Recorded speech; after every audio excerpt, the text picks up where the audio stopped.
எல்லோருக்கும் வணக்கம். பிப்ரவரி கேன்சர் விழிப்புணர்வு மாதம். ஸோ இந்த கேன்சர் பற்றி சில தகவல்களையும் உங்களுக்கு சொல்லலான்னு இருக்கேன்.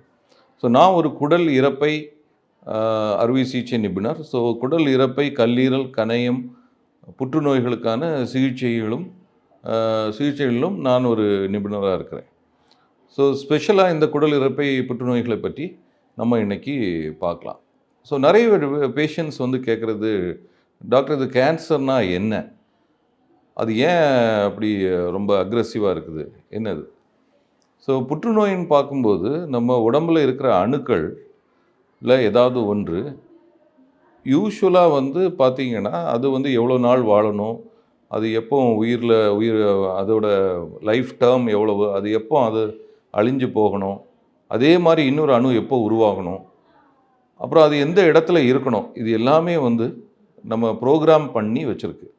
ஸோ அந்த அணுக்களுக்குள்ள டிஎன்ஏ அப்படின்னு சொல்லி அந்த ஜீன்ஸ் அதெல்லாம் இருக்குது. ஸோ இதில் தான் நம்ம அந்த கம்ப்யூட்டர் ப்ரோக்ராமிங் மாதிரி ப்ரோக்ராம் பண்ணி இருக்குது. ஸோ அந்த லைஃப் டைம் ஆஃப் ஒரு செல்ஸ் ஆர் இந்த உடம்புல உள்ள அணுக்களுடைய உயிர் நாட்கள் எவ்வளோ நாள் இருக்கணும், எப்படி இருக்கணும், அது எப்போ அது அழிஞ்சு போகணும், இது எல்லாமே ப்ரோக்ராம் பண்ணி இருக்குது. எப்போ அந்த கட்டுப்பாடை அது இழந்துருதோ அப்போ அது ஒரு புற்றுநோயாக மாறிடுது. அதாவது ஒரு 20 நாளில் அழியக்கூடிய ஒரு அணு ஒரு வருஷம் வரைக்கும் இருக்கக்கூடிய நிலைமையில் அதுக்கு ஒரு தன்மை கிடைக்குது. இல்லை அது மல்டிபிள் நல்ல ரெப்ளிகேட் ஆகுறதுக்கு அதை குட்டி போட்டு பெருகிறதுக்கான ஒரு கட்டுப்பாடு அதுக்கு கிடைக்குது. அப்படி இருந்துன்னா அது ஒரு புற்றுநோயாக உருவாகும். ஸோ இதில் டிஃப்ரெண்ட் டைப்ஸ் ஆஃப் மியூட்டேஷன்ஸ் இதெல்லாம் இருக்குது.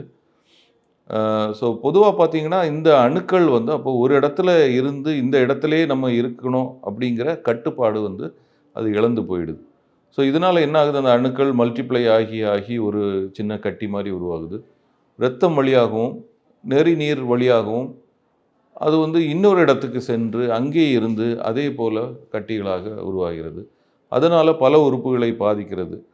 பல தாக்கங்கள் அதுலேருந்து வருது. சில டியூமர்ஸ்லேருந்து நிறைய சைட்டோகின்ஸ், அப்புறம் ஹார்மோன்ஸு, என்சைம்ஸ் இதெல்லாம் செக்ரீட் ஆகுது. ஸோ இந்த மாதிரிப்பட்ட மூலப்பொருட்களினால் வரக்கூடிய பாதிப்புகளும் நம்ம உடம்பில் ஏற்படுது. ஸோ இதை தான் நம்ம கேன்சர்னு சொல்கிறோம். சரி, இது கேன்சர் ஏன் டாக்டர் வருது?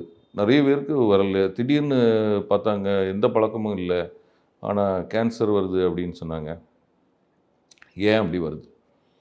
ஸோ பொதுவாக பார்த்தீங்கன்னா, அந்த நான் சொன்ன மாதிரி எல்லாமே அந்த மரபணுக்களில் ஏற்படக்கூடிய ஒரு மாற்றம், அதனால தான் வருது. ஸோ இந்த மாற்றம் சிலருக்கு ஃபேமிலியலாக கூட கிடைக்கலாம். அதாவது அப்பா இல்லை தாத்தாட்டே அவங்களுக்கு கிடைக்கலாம். இதை தான் இன்ஹெரிட்டட் மியூட்டேஷன்ஸ்னு சொல்லுவோம். ஸோ சிலருக்கு அது ஜென்ரேஷன் ஸ்கிப் ஆகி கூட வரும். ஒரு ஜென்ரேஷனில் இருக்காது, அடுத்த ஜென்ரேஷனில் மேனிஃபெஸ்ட் ஆகும். சில familial cancer syndromes, familial mutations இதெல்லாம் இருக்குது.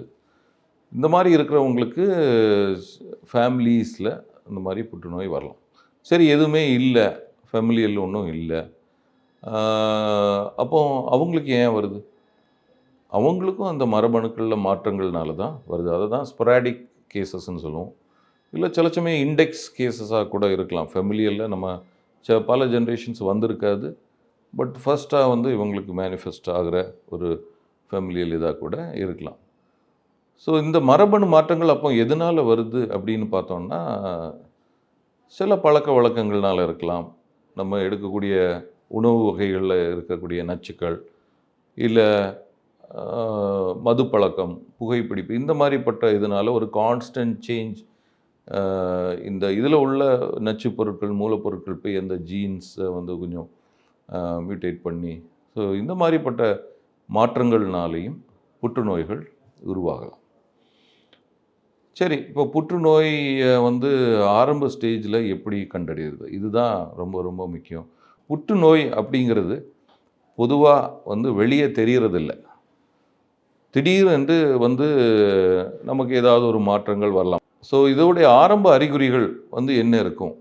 ஏதாவது ஒரு இடத்துல ஒரு புண் ஏற்பட்டோ, இல்லை அதில் ஒரு இன்ஃபெக்ஷன் மாதிரி ஏதாவது ஆரம்பித்தோ அது ஒரு நீண்ட நாட்களாக குணமாகாமல் இருப்பது. ஸோ அல்சர், ஒரு நான் ஹீலிங் அல்சர் என்று சொல்வார்கள். ஒரு புண் ஏற்பட்டு அது நீண்ட நாளாக ஒரு வாரம் ஆயிடுச்சு. பொதுவாக வந்து ஒரு வாரம் 10 நாளில் நார்மல் வூண்ட் வந்து ஹீல் ஆகிடணும். இது 2 வாரம் ஆயிடுச்சு சரியாகலை, 3 வாரம் ஆயிடுச்சு சரியாகலை, அப்போ அதை வந்து நீங்கள் பரிசோதனை பண்ணிக்கொள்ள வேண்டும். இது தவிர உங்களுடைய நார்மல் பழக்க வழக்கங்களில் ஒரு மாறுபாடு, அதாவது நார்மலாக சாப்பிட்டுட்டே இருக்கீங்க, திடீர்னு பார்த்தீங்கன்னா ஒரு சாப்பிட்றதுக்கு ஒரு சிரமம் வருது. டயட் வந்து சாப்பிடும்போது கூட கொஞ்சம் தண்ணி குடிக்க வேண்டியது இருக்குது. அது அப்படியே பார்த்தா ப்ரோக்ரஸ் ஆகிட்டே இருக்குது. முதல்ல இட்லி சாப்பிட முடியுது, அப்புறம் கஞ்சியாக தான் குடிக்க முடியுது. ஸோ இதை வந்து நீங்கள் இக்னோர் பண்ணிவிட்டு இருக்க வேண்டாம். இந்த மாதிரி அறிகுறிகள் இருந்தால் உடனே மருத்துவரை அணுகி அதுக்குள்ள பரிசோதனைகளை செய்து கொள்ளுங்கள். இது தவிர பொதுவாக பார்த்தீங்கன்னா பெரிய இந்த புற்றுநோய்களில் வலி ஏற்படுவது மிக குறைவு. ஸோ வலி இருந்தால் தான் புற்றுநோய், வலி இல்லைன்னா வந்து புற்றுநோய் கிடையாது அப்படிங்கிற கான்செப்ட் கிடையாது. எனக்கு தான் வலிக்கலையே, அப்போது ஒன்றும் இல்லாமல் இருக்கும் அப்படி. ஸோ ஏதோ ஒரு பகுதியில் ஒரு கட்டி நீங்கள் தென்பட்டாலோ இல்லை அந்த கட்டி கொஞ்சம் வளர்வது மாதிரி தெரிந்தாலோ உடனே நீங்கள் அதை வந்து பரிசோதனை செய்து அதற்கான தகுந்த சிகிச்சை வந்து செய்து கொள்ள வேண்டும். ஸோ இது தவிர வந்து வயிற்றில் உள்ள புற்றுநோய்கள் நீங்கள் பார்த்தீங்கன்னா ஒரு அஜீரண கோளாறு மாதிரி தான் ஆரம்பத்திலே வந்து அது காணப்படும். ஒரு இன்டைஜஷன் என்று சொல்லுவோம். ஒரு மைல்டாக ஒரு இன்டைஜஷன் மாதிரி இருக்கும், கொஞ்சம் ப்ளோட்டிங் மாதிரி இருக்கும், வயிறு கொஞ்சம் லைட்டாக உப்புன மாதிரி இருக்கும். அந்த டயட் எடுக்கிற அந்த குவான்டிட்டி வந்து கொஞ்சம் படிப்படியாக குறைய ஆரம்பிக்கும். அப்புறம் சிலருக்கு பசியின்மை இருக்கும். அதாவது பசிங்கிறது இதே தோணாது. டயட்டு பண்ண மத்தியானத்துக்கு சாப்பிடணுங்கிறதே அவங்களுக்கு வந்து தென்படாது. இந்த மாதிரி தான் ஆரம்ப அறிகுறிகள் வந்து இருக்கும். அப்புறம் நோய் கொஞ்சம் அட்வான்ஸ் ஆயிடுச்சுன்னா அதுக்குள்ள சிம்டம்ஸ் எல்லாம்.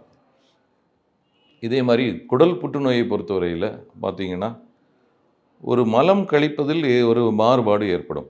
திடீரென்று மோஷன் டெய்லி போயிட்டுருக்கவங்களுக்கு திடீரென்று ஒரு கான்ஸ்டிபேஷன் வரும், மலச்சிக்கல் ஏற்படும். அப்புறம் சடனாக அது லூஸ் மோஷன் ஆகும். திருப்பியும் இதே மாதிரி கான்ஸ்டிபேஷன், லூஸ் மோஷன். இதுதான் ஆல்டர்ட் பவல் ஹேபிட்ஸ் என்று சொல்லுவோம். இந்த மூலப்பகுதியிலோ இல்லை கொஞ்சம் மேலேயோ வந்து இருக்கும்போது சிலருக்கு மலச்சிக்கல் தீவிரமாக இருக்கும், மோஷனே போகாது, ரொம்ப டைட் ஆகிடும். அப்புறம் சிலருக்கு லூஸ் மோஷன் மாதிரியே போயிட்டுருக்கும், மலத்தில் இரத்தம், சளி இந்த மாதிரிப்பட்டது காணப்படும், வயிற்றில் வலி ஏற்படலாம். ஸோ இந்த மாதிரி அறிகுறி இருக்கிறவங்களும் பரிசோதனைகள் செய்து கொள்ள வேண்டும். அது தவிர வந்து கல்லீரல் மற்றும் கணைய புற்றுநோய். ஸோ இதில் வந்து ஒரு முக்கிய அறிகுறி பார்த்தீங்கன்னா மஞ்சள் காமாலை. ஸோ திடீரென்று ஒருத்தருக்கு வலி இல்லாமல் மஞ்சள் காமாலை ஏற்படுகிறது. அது வந்து கொஞ்சம் நல்லா டீப்பன் ஆகிட்டே போகுது. உடலில் அரிப்பு ஏற்படுகிறது, இடை இழப்பு ஏற்படுகிறது, பசி இல்லை. இந்த மாதிரிப்பட்ட அறிகுறிகள் இருந்தனால் கணையத்தின் தலைப்பகுதியிலோ பித்தக்குடலிலோ ஒரு கட்டி மாதிரி கூட இருக்கலாம். அதனால் கூட இருக்கலாம். இப்போ நான் சொன்ன இந்த சிம்டம்ஸ் எல்லாம் இருந்ததுனாலே உடனே நீங்கள் வந்து பீதிக்க வேண்டாம். அது வந்து கண்டிப்பாக இது கேன்சராக இருக்கும் அப்படின்னு சொல்லி நீங்கள் பயந்துட வேண்டாம். ஏன்னா இதுவும் கேன்சருடைய ஒரு அறிகுறி. ஸோ இப்படி இருக்கிறவங்க டெஸ்ட் பண்ணி அதை வந்து நம்ம டிஸ்ப்ரூவ் பண்ணணும், அவ்வளோதான். அதனால் எனக்கு கண்டிப்பாக இருக்குது என்று நீங்கள் வந்து பீதி அடைய வேண்டாம். அப்புறம் கேன்சர் பார்த்திங்கன்னா முன்னாடி வந்து சடனாக அந்த எண்ட் ஸ்டேஜில் தான் தெரியும்.